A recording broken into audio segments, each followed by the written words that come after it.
tonight we have an AMA with Nausicaa, which is over on the Ethereum blockchain. So yeah, if we could just start with maybe a bit of your background in crypto. Yeah, sure. So obviously, anybody who listens to all of these, this isn't the first time you've heard my voice, because I have done AMAs with Whale Coin Talk before for other tokens. This one, though, is a very near and dear project to my heart.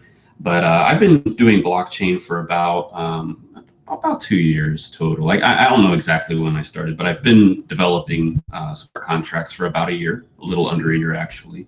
But I come from a background with a lot of systems design and development, so that's kind of my background.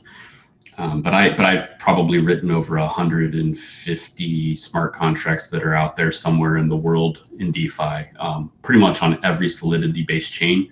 Solidity is still the only language I've learned. I do intend to learn others, but yeah, I'm very experienced. A lot of people seek me out for contracts, but this one is special because I'm running this project with some of my best friends in crypto, which is unusual for me. I don't usually get an opportunity to work with good friends on projects, so it's really an honor for me to be able to write this contract, and it's a really pretty unique contract, and a lot of people have cloned it already or trying to clone it because it's not super easy to clone. But yeah, that's me.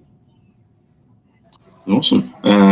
So yeah, if we could just go into a bit of the tokenomics. It's a renounced contract. Why did you decide to go that route? And you've got reflections and just buys and sells tokenomic aspect to it. It'd be great. Yeah, so I obviously going on ETH, we're trying to follow the meta a little bit, which is obviously the super ultra high supply INU tokens. Not saying that we're trying to be a follower, but we just knew that it would be something that would catch people's eyes early on. And we wanted to do reflections just to make sure that people got the, some kind of incentive for holding beyond just waiting for the price to go up and down. So they're actually getting tokens. It uses the RFI mechanic for reflections. It's not an auto rewards token or anything like that.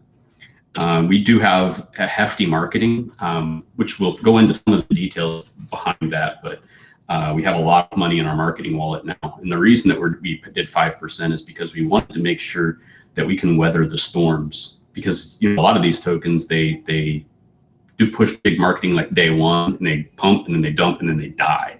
And we didn't want to be that. We wanted to make sure that we had some sustainability to a project, because we're still in the middle of rebranding.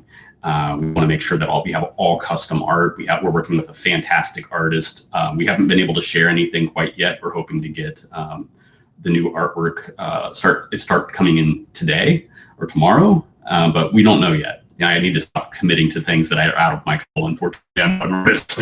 But that's our hope, is that we can start sharing things with the community very soon for rebranding. But then once we do that, we have plenty of money in marketing to really push us into everybody's faces, basically. So we're going to do rebranding first. We don't want to waste it right now. I mean, we've pushed a little bit, but that's kind of our strategy right now, is get the rebranding done and then push marketing. And then liquidity was something that we debated as a team. We have a 1% liquidity fee. And the reason that we did the 1% liquidity was because we've seen some other tokens that the chart looks good because they're low liquidity. But the thing is when people dump, unless there's a huge amount of buying pressure, it dumps. So that was a deliberate choice to go with a low liquidity lock, but enough to where it's going to grow a little bit over time. Now we weren't going to do something like 6% or anything like that, so we just decided 1% was sufficient. And then we have a 2% dev fee, so that handles a lot of things. So it handles team pay, but it also pays for platform development type of activities as well. So those are basically our tokenomics. So we have the 1 quadrillion supply with 9 decimals. So yeah. Okay. And would you look in the future to raise the liquidity to stabilize prices and price fluctuations? Or are you going to keep it low? Yeah. I don't know. I think that we'll probably continue to keep the liquidity locking mechanism at 1% for at least the short term. I guess it'll depend on where we're at, because hopefully we'll be getting listed on centralized exchanges, and then the liquidity becomes a little less of a point, because it'll be handled inside of central exchanges using order books and things like that. So I guess we'll play that one by ear. But yeah, it is set up to where we can do that if we need to. Yeah, awesome. So when did Nausicaa launch, and what was the pre-sale like, and post-launch, how's it been going? Yeah. So we didn't do a pre-sale. We did do a private sale, and it was like a stealth launch. So I think we only gathered maybe 6 Ethereum or so in private sale, and that accounted for about 40% of supply. Now, a lot of people freaked out by that, so what we started doing was burning tokens, because the goal wasn't really, just wanted to make sure that people weren't going at too big of a loss. But we stealth launched on, I'm going to have to look here, was it the 24th? Yeah, October 24th, I believe. So that was the day that we launched. I used a mechanism that let us stealth launch the bots in. In fact, some of the buyers actually were like kind of upset because they weren't able to get in. They got reverted. We didn't wreck them or anything. We just reverted them. I'm using new techniques to try to get bots to have a little less leverage. But yeah, we were able to launch really clean. Really hyped, so nobody really dumped that. It shot from 50K market cap up to 20 million market cap. And like I said, we've been burning our own tokens that we paid for in the private sale, but we have no intention of selling our private sale tokens. And that goes for the majority of the private sellers anytime soon, at least, because we have a lot of room for growth. And we believe in the project. So awesome. Did I answer all your questions there? Yeah. So you're building a game that's sort of on a post-apocalyptic scenario, is it, on the blockchain? And you're looking for the beta version and the timeline. When would that be coming in the future? So for the game, we're planning on trying to get the beta out sometime late December, early January. But those are just target timelines right now. Obviously, things can get really complicated as we're developing, and we haven't gone through too many of the details of how the token will be integrated, but a lot of it will be for it's pay to earn. So if people play and get high scores, will earn Ethereum, but you'll be able to use the tokens to buy boosts and time locked or permanent boosts to the game, and use that as a way to give utility to the token. And then beyond the game, and I don't know if I can share too many of the details. Astra is actually is leading up the game development side, but if he wants to share more, but we do have a second utility that we're going to be announcing in the coming weeks. I hate giving direct deadlines, because then people are like, hey, it's past that deadline, and then you guys didn't do that thing. What's going on? But the reality is, we're working on things, and we have a second utility that's going to be huge. My opinion is it's going to change a lot of the meta right now, and kind of the industry for the space we're in. And we'll talk a lot more about that maybe in a couple of weeks or 3 or 4 weeks. But I'm super hyped for it. It's something that nobody else is doing right now, in my opinion. Maybe I haven't seen it, but really excited for that, more than I am for the game. The game's cool though. The game's going to be cool, really cool. Awesome. And so we have like NFTs, cross-chain, and built into the gaming, and owning so many tokens to play the game, that type of thing. Yeah, that's pretty much what we're looking at. Yeah. So hold X number of tokens to play the game. You don't have to deposit tokens every time to play the game. That would be ridiculous gas. So it's better just to make things, more nuanced than that, I guess, because we got to keep gas costs down. Of course. And have you had a Certic audit? I think it said, or is that coming up in the future? Yeah. So we already are on Skynet. Our audit is not complete yet, but we have got the preliminary results. I don't know if I'm allowed to talk anything about the exact details of the results, but I will say this: it was favorable audit. And I like working with Certic, because they kind of give you if they don't like something, they'll call it out, and I like that. They don't gloss over too many details. They make sure that they give a really good review of the code and the functionality, but Obviously, the contract's been running for 2 weeks now, and it's running really healthy, running exactly how we intended it to run. And then we are listed on Skynet already. I think our score currently is an 87, but once our audit comes in, that score is going to be way higher, because they're basically giving us like a default score for the audit until it's official.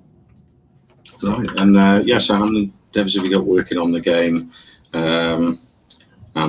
What's their sort of experience? Is it in-house, or are you actually outsourcing? We're outsourcing game development. I don't know all of the details about how many devs there are.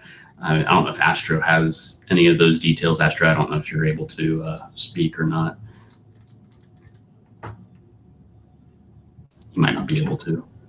Is that a well-known company that we know about? It's building that, yeah. Again, I don't know. I'd need to get Astro. Let me see if Astro can type. I know he's got a family thing going on. Okay, he said, hold on. He said he can't talk right now because his partner's at work and he has the kiddos. So I'll have to find out for you. I don't know all those details. I'm really more on the blockchain side of it, but I do know that it's going to be somebody who's developed other games. We've seen some of their work. I wouldn't say that it's somebody that's famous or anything like that. It's not like we're going to like Bethesda and getting a game made, but certainly it's going to be people with experience. We're going to beta test it, make sure that it functions as intended before we release it to the public. So awesome. And you've got a big marketing budget going forward. What's planned for the future for Nausicaa? Yeah. Oh, hey, 1 second. So Astro did give me the answer. So the company that we're working with has 10 to 50 members. So they're basically like a small company, but it's not like one person working on it. So that's just the range they give. They have worked on AAA titles. So I don't know the name of the company. I don't know if we're ready to share that yet. So basically the team will scale up and down based on the requirements as we start building. So yeah. Awesome. So have you put money aside for the building of the game? Was that yes. Part of the token?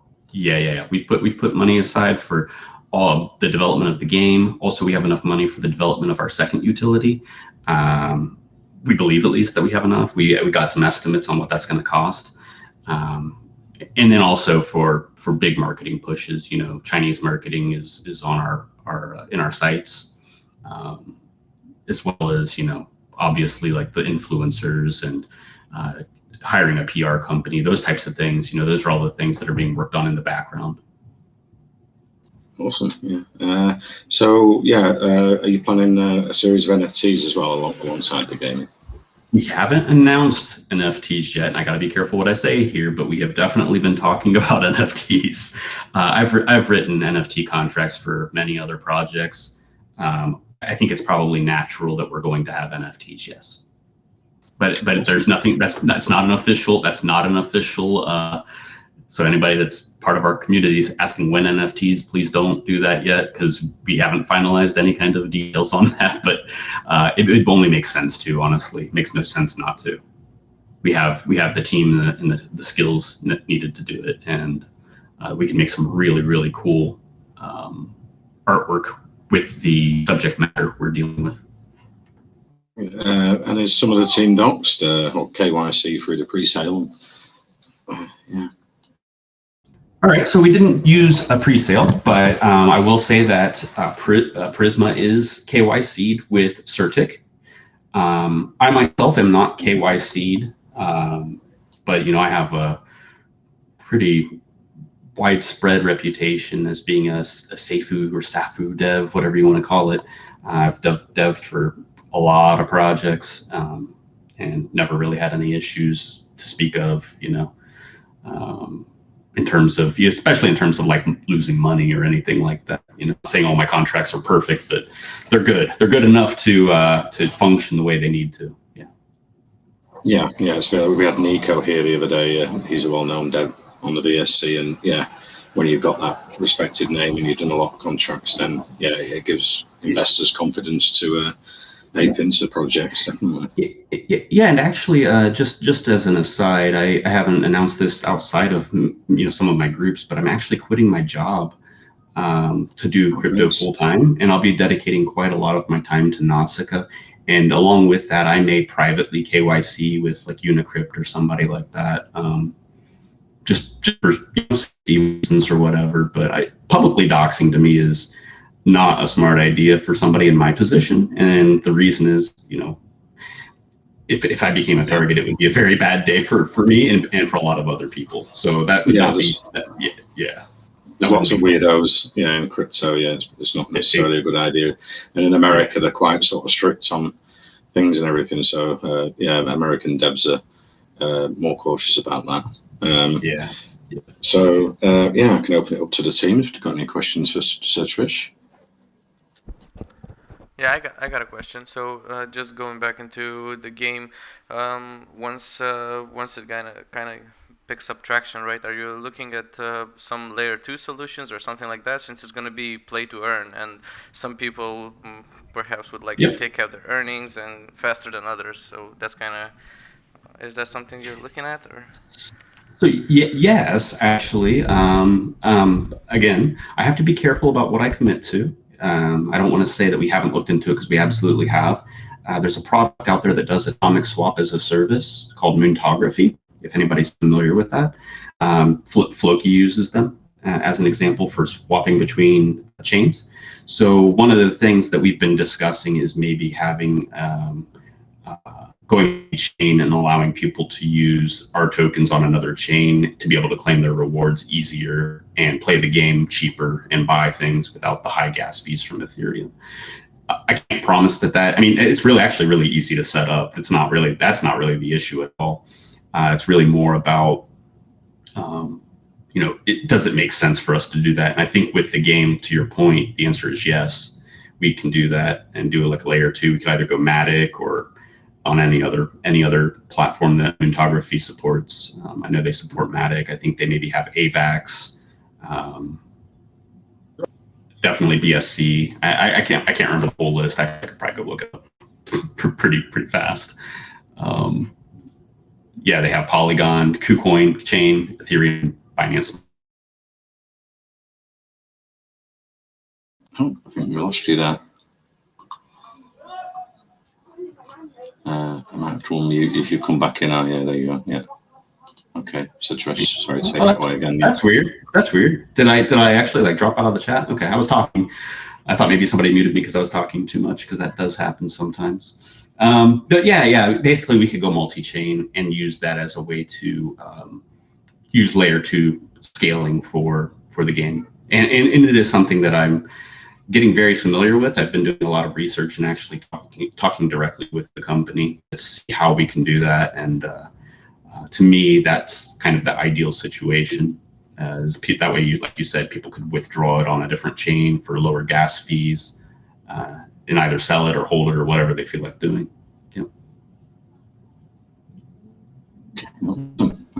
So let's got a question for Sir Trish. Any of the investors? Let's have a look. No?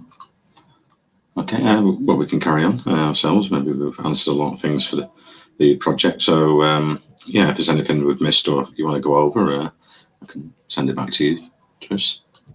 Yeah, a couple of things. We have our roadmap out there, and I know that the phase 1 is like a list of a lot of things, and it's because we do have long-term plans for the project, way beyond the pump of the launch, which actually shocked us all. None of us expected we would get up to $21 million market cap in less than 8 hours. None of us would have ever dreamt of that.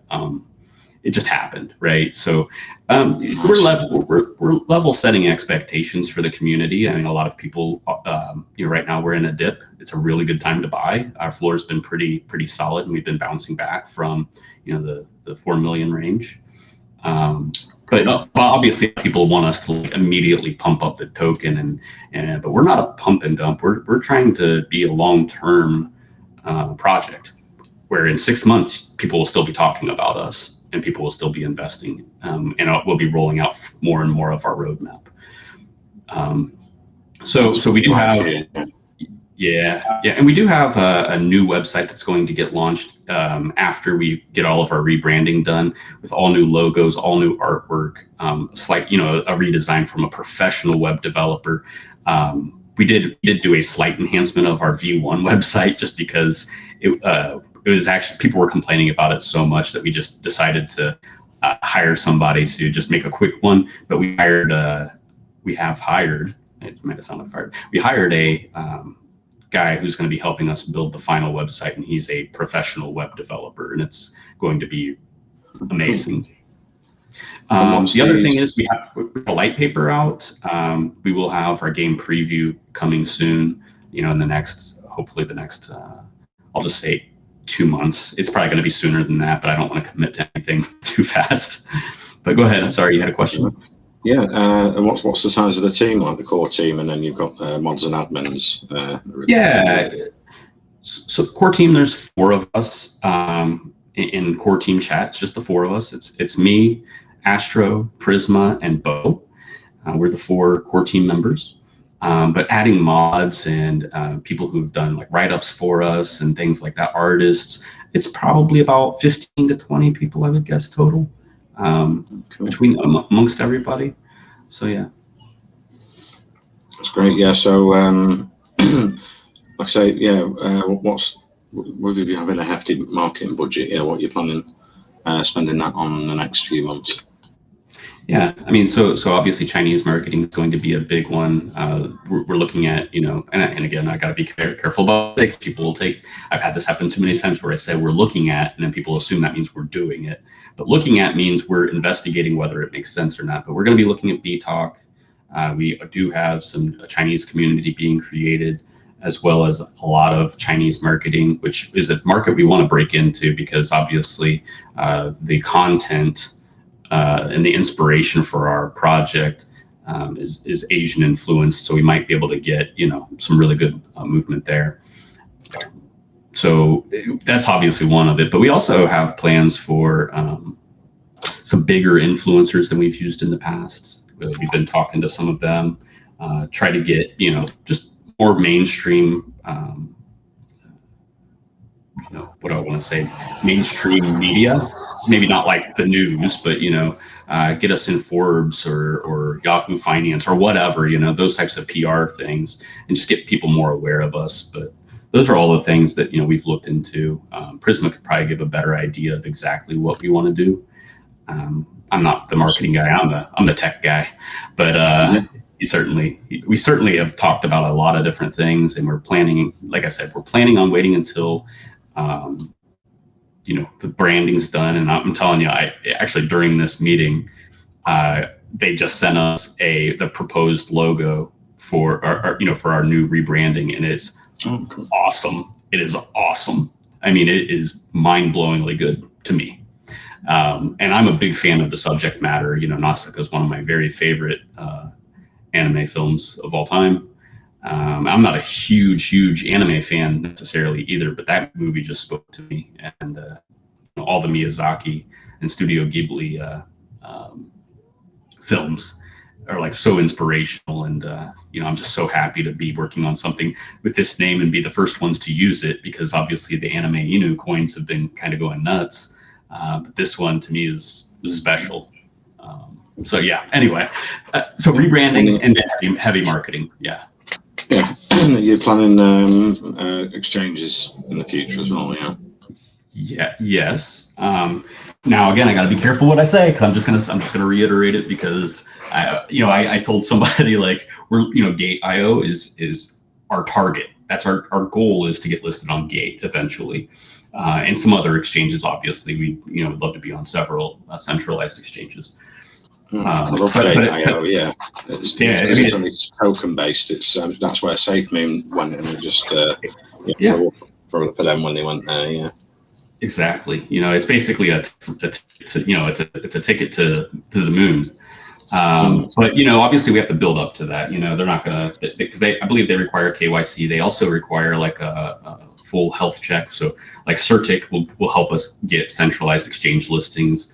There'll be things that we have to do to get there. But we did list on FegX, so we do have a liquidity pair on FegX. Obviously, our main pair is Uniswap, but we are looking also at other decentralized exchange listings as well, just to help improve volume and increase arbitrage opportunities to keep volume pumping and to get us trending and those types of things. You know, people always talk about like DEX tools trending, and our day one we actually hit #1 DEX tools trending completely organically, completely organically. And we also got CoinGecko, CoinMarketCap listings completely organically. We had $7.5 million volume day one. Wow. So yeah, so I mean, it shows the spirit behind the project, and we'll get back there. I mean, we're gonna go way beyond where we hit during that first launch pump. A lot of people, once we rebrand, I think that'll change a lot of people's bullishness back on to the markets in Asia and Japan and places. Yeah. Oh yeah. Absolutely. Explode. Yep. Agreed. Totally. And sorry, one more question, Glenn, if I can. Regarding the rebranding, are you also gonna migrate to a new contract or anything like that, or is it just a rebranding for the sake of the game? Oh, okay. It's rebranding for the website and for the project. Not a new. There is zero reason for us to need a new contract. The contract does what we need it to do. And in fact, I baked in. There's a zero wallet to wallet transfer tax. So, for example, when we go to a central exchange, it just looks like a wallet. It's going to just naturally exclude it from any kind of transaction penalties and stuff. So we've kind of baked some of that in there, so where we can expand without having to constantly be tweaking the contract. In fact, I think since launch, I've only made two small adjustments to the contract. One is we moved our marketing wallet behind a Gnosis safe proxy, so that we can have that protected. Just, we don't want it to be in one passphrase's hands. It's a lot of money. But for two, we actually excluded the marketing wallet from fees so that we could do a buyback burn without having to transfer Ethereum around. So those are the only two changes we've had to make in 2 weeks, and I don't see any reason for us to even need to make any other major changes anytime, even remotely soon. So yeah, the contract's great. Yeah, and since you've mentioned earlier that you did some token burns and everything, I take it you still have tokens set aside for all the checks and everything where you want to list, right? Yeah. Okay. Absolutely. Yeah, we have plenty of tokens available for listings. And in some cases, we have plenty. I'll just say that we have plenty of tokens available for listings. Yeah. Awesome. And in the future, are you looking maybe to go cross-chain? Because I know Solana's really blowing up with the gaming aspect and coming over to the BSC maybe. Yeah. So we won't go with Solana. I don't think. I don't know Rust at all. So we do have a team member who does know Rust a little bit, but going multi-chain absolutely for the game's purposes, just for being able to cheaply interact with the contracts. So you're not paying the $50 to $100 gas fee just to send some tokens to a contract or whatever it is. Yeah, certainly would be looking at that, but that would be more from a doing it for the user's perspective, not necessarily So yeah, we probably will not do and that would be literally like atomic swap bridge. Like people have to migrate between the chains, bridge between the chains, not like two separate supplies and stuff. We would want to keep it controlled. And you're planning utilities to add to the project in the future, but you can't go into that too much now. Yeah, I can't go into the second utility of the project until we're ready to announce. Maybe I'll schedule a separate AMA with you guys once we're ready to announce that. Our biggest fear right now is just that we'll announce it and then somebody will take the idea. I guess so. We want to make a little bit of progress on it first, and show that prove out that it works perfectly. And so I can't really share much about it, except that it's a niche concept and it is something that people want. That's about all I can say. Fair enough. Yeah, so we do say to our investors, listening to the recording, if you've got any questions, we can give you their official Telegram. You can head over there, and when you've had an AMA with us, you're always welcome back in the text chat to keep us updated. So when the beta game comes out and NFTs and the utilities in the future, keep our investors updated. It's a really promising project. I'm looking forward to the future for it. So I think we've covered most things. There's no questions, so I can finish the recording, send a copy over to you. Thank you very much for coming, Sir Trish, again. I thought the name rang a bell when I saw it on the website. Right on. Nice thanks so much for having us. Yeah, of course. Thanks so much for having me. Looking forward to giving updates and share progress with you guys. And, awesome. Yeah, thank you very much for coming. It's great talking again. Keep us updated in the text chat. I'm sure there'll be some investors coming over to the Ethereum blockchain and get some investments in there for Nausicaa, and look forward to the future. Awesome.